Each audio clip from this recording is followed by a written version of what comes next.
Forces tutorial. Okay, let me get a pen.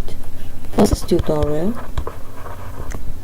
Now we look at question 12B part 1. Okay, the setup look like this. We have the same container of the water, the same ball, okay, but it's connected to the base of the beaker by a very thin string. So you're asked what is the tension in the string. So to do that, we consider free body diagram on the ball. Okay, so let's draw a free body diagram on the ball. So the forces acting on the ball will be firstly the weight of the ball,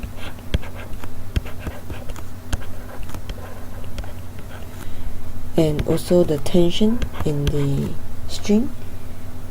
Okay, the string is pulling the ball down, so the tension will be downwards, and because it's submerged in water, so there will be upthrust.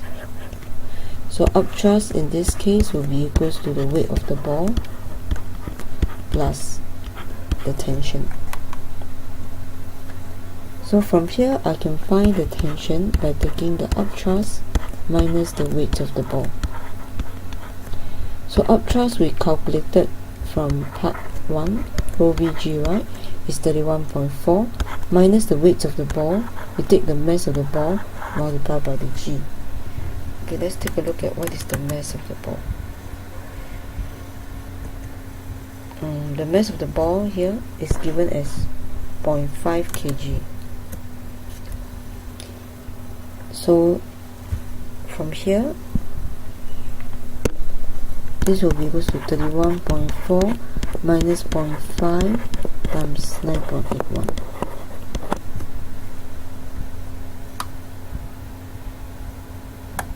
Okay, so you will press your calculator and you will get an answer about 26 Newton.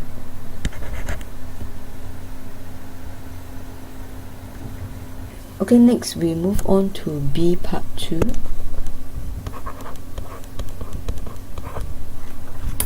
To find the reading on the scale, now we consider the free body diagram for the container of the water. Okay, forces acting on the container of the water will be the weight of the water left. Let's call it WL, weight of the water left, and then there is a string that is pulling the beaker up. Okay, because this T, right, is force on ball by beaker, so that is the tension. So again, from Newton's third law, we have T, which is the force on beaker by ball. Okay, so ball. So these two are equal in magnitude but opposite in direction. Then on top of that, we also have a downward force.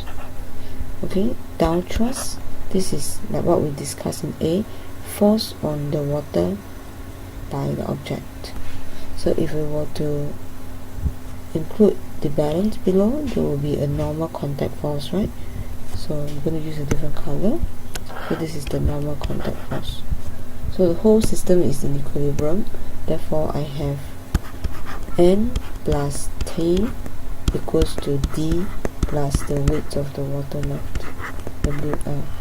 So I want to find the reading on the balance, so that is N. N will be equals to D plus weight of the water left minus the tension T. Okay, if we look at the equation above, we actually have the tension T to be the upthrust minus the weight of the ball. So I'm going to sub that in. Okay, so D plus weight of the water left behind minus upthrust plus the weight of the ball. Then the downthrust and upthrust, they actually form an action-reaction pair. So these two are equal in magnitude. So D minus U will give me 0. So from here, I will end up with weight of the water left plus the weight of the ball.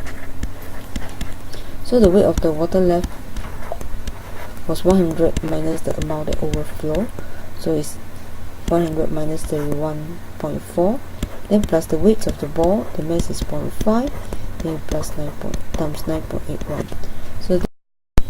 So if you work that out, it will give you approximately 74 Newton.